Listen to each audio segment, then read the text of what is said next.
This week on Adjusting, we are talking about adjusting your access. Last week, we talked about adjusting your timeline, and this week, we are figuring out who actually gets access to this new timeline. Access is a decision about your time, your energy, your emotions, your body, your peace.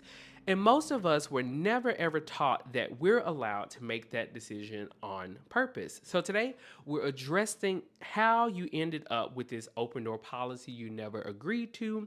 We're adjusting the difference between access and love with a little bit of discernment, and we're applying some real tangible ways to start deciding who gets to touch the life you're building. So sit back, relax, and welcome to Adjusting.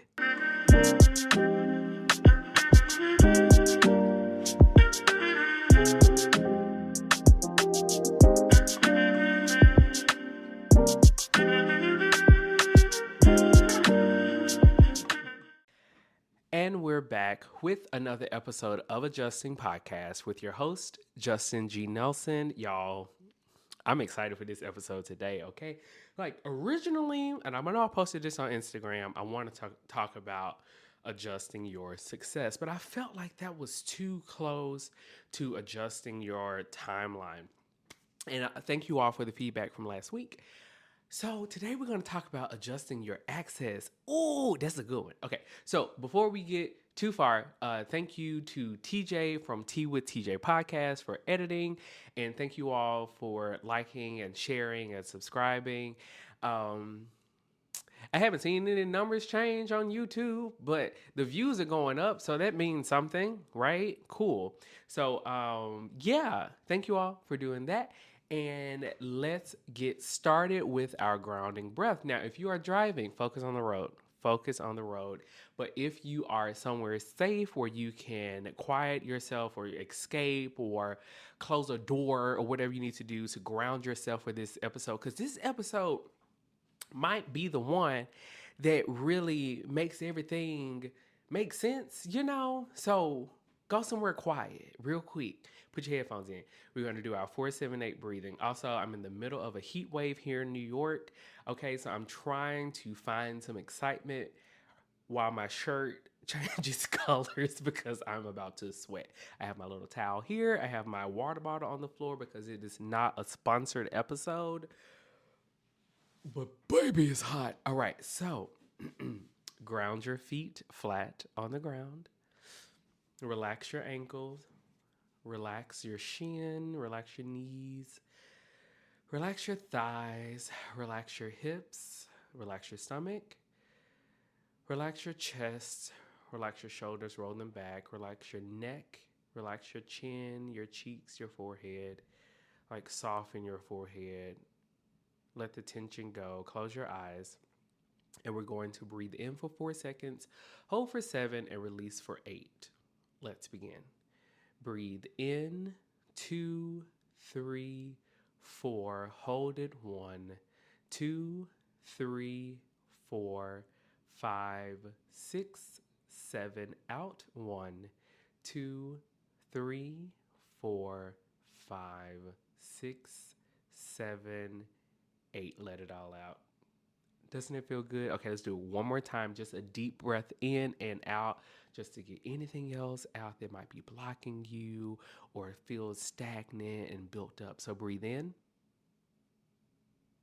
and breathe out. Great. Okay, so like I said, this episode is about adjusting your access. Not everyone gets all of you. And this is something my therapist told me like I want to say 2 years into our therapy sessions, that it should be a privilege to have access to you. And I know I've talked about this before, but with the series of adjusting your center, I wanted to revisit it with fresh information. Okay, great. So let's define access. All right. So think of your life as a home. You are a home, a well-structured home, okay? So access is what someone actually gets from you. Your time, your energy, your emotional capacity, your vulnerability, your body, sometimes your money, your forgiveness, your benefit of the doubt. Like those are things people get access to. And with the house scenario, there's a living room, there's a den, there's a kitchen, there's a bedroom. And very few people should get access to the last one. Emotionally speaking, okay, not sexually. Well, even that, okay? Tantric yoga, protect your peace, you know.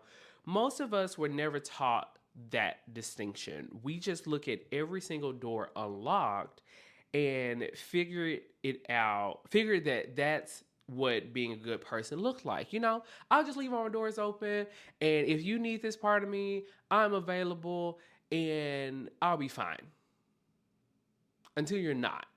Okay?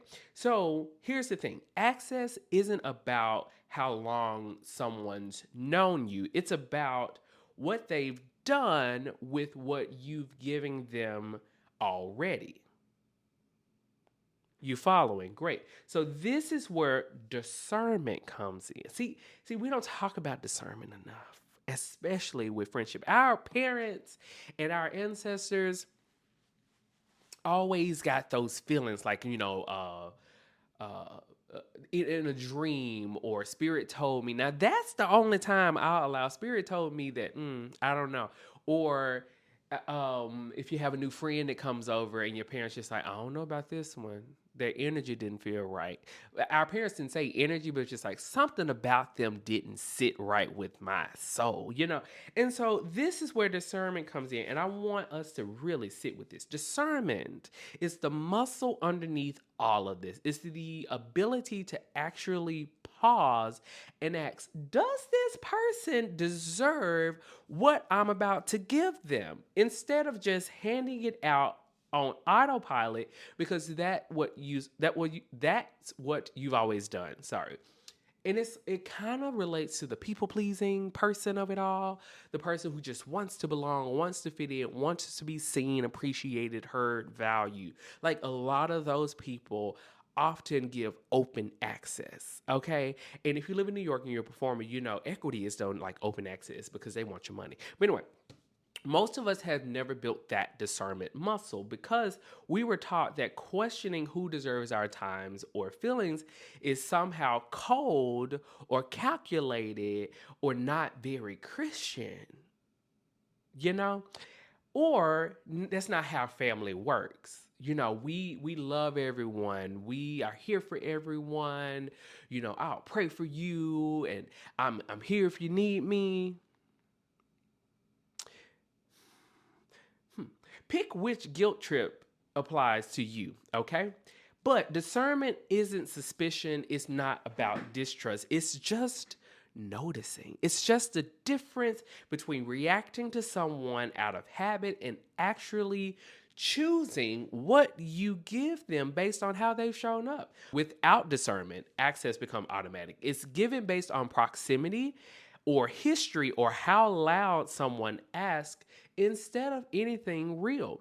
And that's how you end up depleted by people who technically love you when it's convenient, but have never once earned parts of you they're walking around with.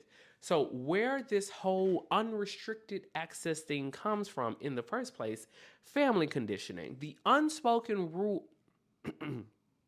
Stay with me. The unspoken rule that blood equals full clearance. No matter how someone treats you, we say blood is thicker than water and you don't do your family like that. And we go back to the whole notion of what happens in this house stays in this house and that's your family. You know, such and such would want you. I'm sorry. Um, when I was going through hell, I don't see them handing out water.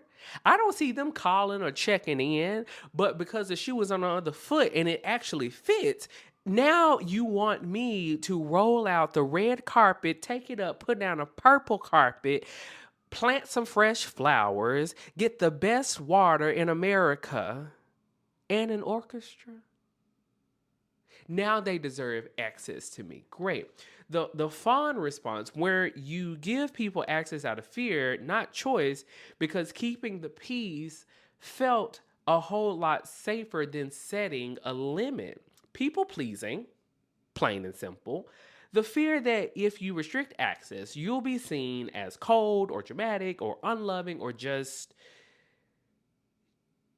rude. So you just don't. You keep the door open and you eat the cost. Now, social media, that's the thing. We live in a culture where normalized oversharing your whole inner world with strangers on the internet before you'd even have time to process yourself. Like, I love a day in the life video, but if something happened, like, for example, there was an this is messy, but there was a audiobook narrator whose wife decided to air out their business.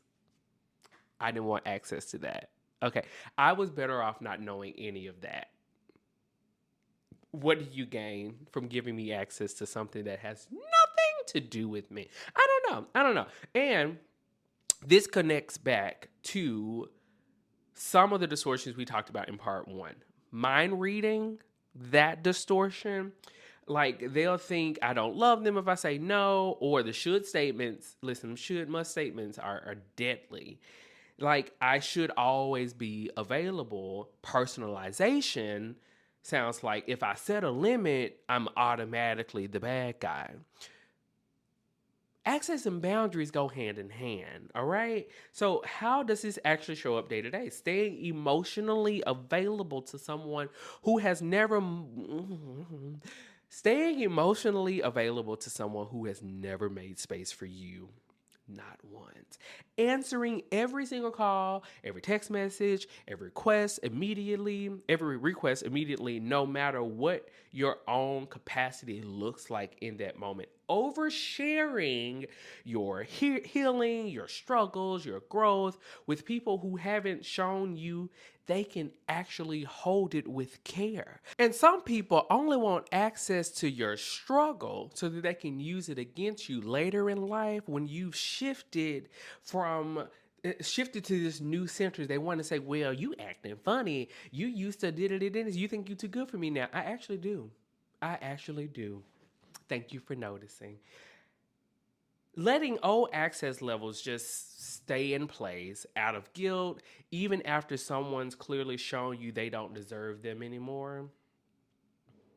Yeah, and here's what it costs you. Okay, this is where the over accessibility of it all costs you chronic depletion.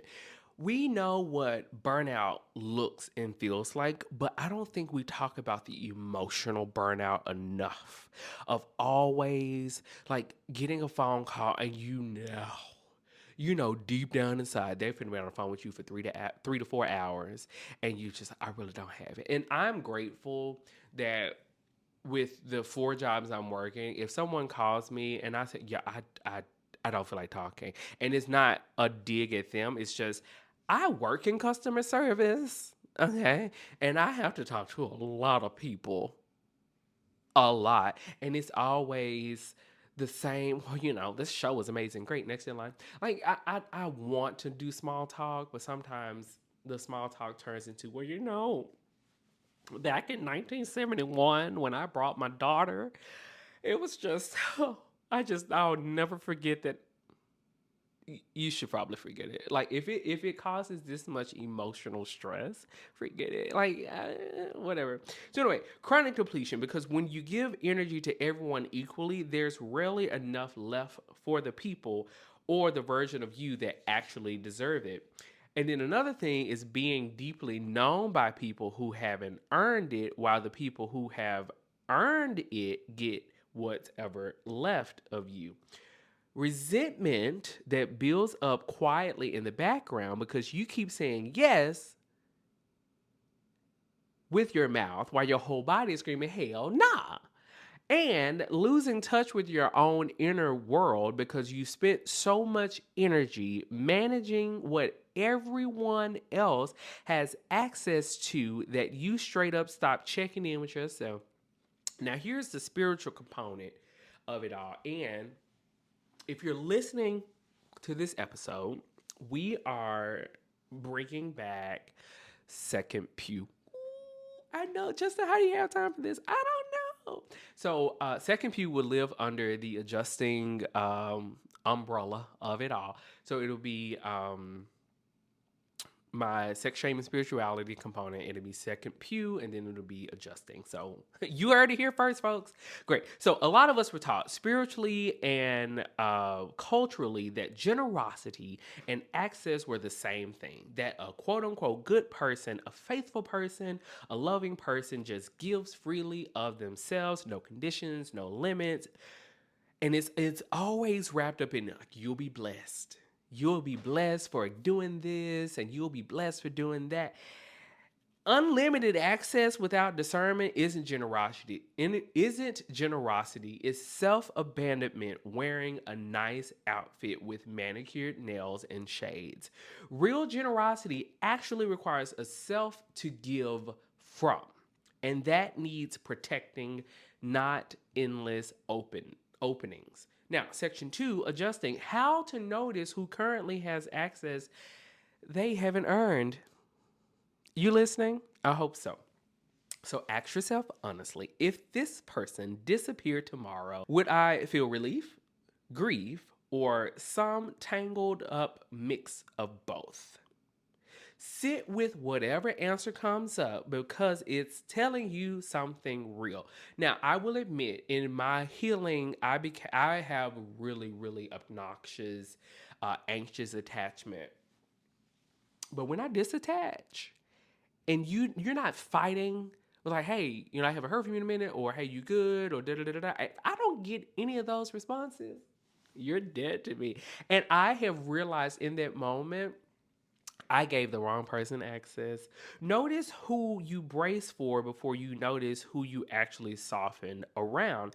Bracing is usually a sign of access without safety. Pay attention to who gets your real feelings versus your performed, polished ones. That little in-between gap right there is often exactly where misaligned access is hiding. Now, restricting access isn't the same thing as being unkind.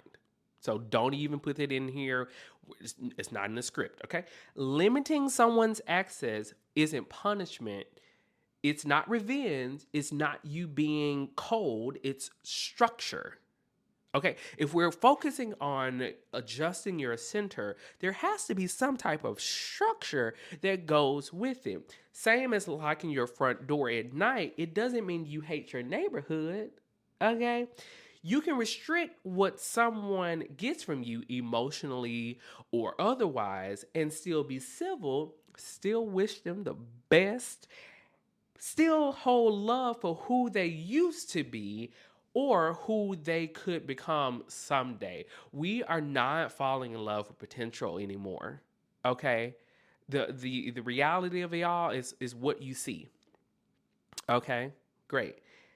Real talk. You can love a parent, okay, and still stop calling them when you're upset if their reaction has never once made things better. That's not betrayal. That's just discernment doing its job. Grieving the open door version of you, though, okay? This is hard. This is really hard, especially for my recovering people pleasers. For a lot of us, being endlessly available was part of our whole identity. We wanted to be there for everybody. We didn't want to see people suffer, okay? We wanted to take that burden off them and say, you know what? You don't have to do this alone. I'm here for you. But then once you start to hear the shit that they actually did, it's like, have you looked in the mirror? Have you considered that you're the problem? Like maybe you should be going through this alone. Like I'm just saying, observation tells me that you need help. But anyway, the reliable one, the loyal one, the one who never says no. So restricting access can genuinely feel like losing a piece of who you thought you were. There's a real grief in realizing some relationships only work because of how much access you gave, not because of who the other person actually was underneath it. And grace applies here too, okay? You gave that access because it made sense with the information and the safety you had at the time. Okay, you are not a bad person. You're not undoing love. You're just updating the terms of condition. Oh, all right. So, how does this show up in your body? Because it always does. Okay, just like this sweat that's falling off my body. Sometimes that access denied shows up in another way. So the dread in your stomach before a call or visit with someone who's got too much access and way too little care. That's one way. Feeling completely wiped out after time with certain people, even when nothing bad technically happened. Hypervigilance, staying on alert around people who've been handy emotional access but never once made you feel safe. That discernment when someone tells you something that somebody asked them not to share but they told you anyway, there's a red flag that says this motherfucker sharing my business too. Okay, I've given you too much access. You don't need the front row. You need to be in the back, across the street. Watching in the other room. That's the access you need because you talk too much. And the relief, the actual physical relief in your shoulders, your breath, your whole body, the moment you finally limit someone's access, the relief is the information.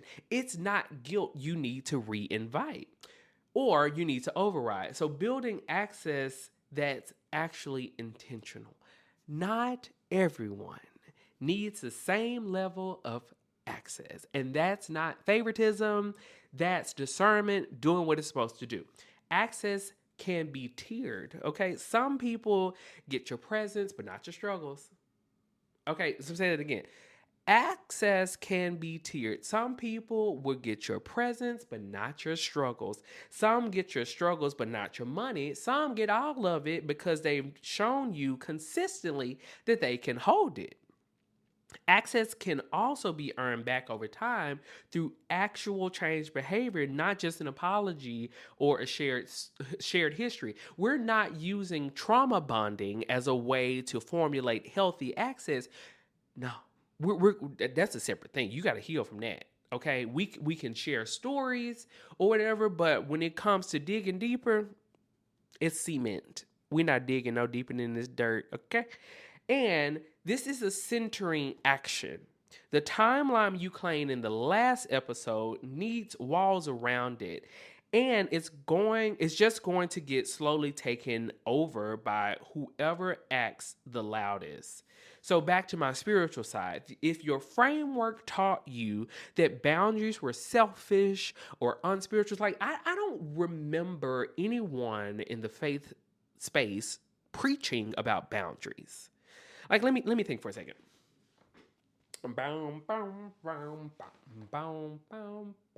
Yeah, no, I don't remember it.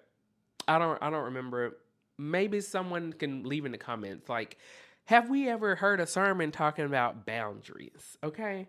But consider this instead. Discernment has always been part of your wisdom in basically every tradition, not the opposite of it.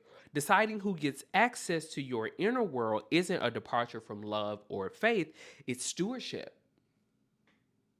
hmm Over the one life and the heart you've actually been given to take care of. So, part three, applying. Here are 5 things to consider as you start adjusting who has access to you. So, number one, I hope you're listening. Number one, separate history from access. How long someone's been in your life is totally different from the question of whether they've earned what they currently have access to. You, again, are allowed to update the terms of your life, okay?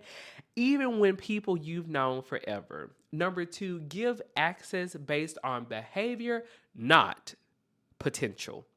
So many of us keep access open because of who someone could be or used to be instead of who they actually are. I almost cussed, okay? But who they actually are showing up as right now. Access should track reality, not hope. Number three, let no access be a full sentence, okay? No access is a full sentence. You don't owe an explanation for every single boundary. that's not something I'm sharing, or I'm not available for that, is allowed to just stand there on its own. Okay? I'm going to keep it real. If, excuse my language, if I say, I just don't fuck with them, that's it. That's it. That's me restricting access, because I've seen how they treat other people, how they show up for other people, how they only show up for people who benefit them or who fit within their quote unquote brand or their image. I'm good. Because now this seems like performative access and you are full of it. Number 4, notice the difference between earning trust and performing worthiness. Someone proving they deserve more access looks like consistent, low drama behavior over time, not a big apology, not a grand gesture, just convincing you they've changed. And number 5, protect your access like it's part of the life you're building, not separate from it. The timeline you're finally living at your own pace needs boundaries around it. This whole series about adjusting your center, it has to have structure, and it has to have limited access from those who are not supporting this new core that you're building. Okay? It's just like when a series or a show is doing a whole cast shakeup, they're restructuring who the anchor person is, okay? And then the people that come in after that build upon this anchor point. You are the anchor point. Are you structuring the people? Are you structuring the people who gets access to you to propel you forward, or are you fine being basic? That's for you to figure out. I don't want that for you. So if you listen to this episode, we're no longer basic, okay? We are living in the land of delusion, okay? We are bigger than who we used to be. And your inner child wants you to win. Your future self is already winning. But what you do now about who you give access to or who gets access to you determines if you get to see the future. You see what I'm putting out there? I want you to adjust your access, because too many people are benefiting from you and you are getting nothing in return. The ROI is a -2. Okay, the return on investment is a -2. So as you start protecting your access more on purpose, you might notice your sense of peace deepening, not because everyone in your life is thrilled about it. They might not be. They're probably jealous. They're intimidated. They are fearful that they're going to lose that one dependent person. But trust me, they will find somebody else. So don't let their journey be their journey. Because you're no longer spending your spiritual and emotional energy proving you're lovable enough to justify a boundary, you just get to have one. That's it, and that's the whole thing. All right. So before I let you go, I want you to know this one thing. You are allowed to decide who gets in. Not everyone deserves access to you. That's not cruelty. It's not betrayal. It's not unloving. It's you finally treating your own time, your own energy, and your own heart like something worth protecting. You claimed your own timeline last episode. So this week, I want you to start deciding who actually gets to be in it. Okay? So until next time, keep adjusting. Bye-bye.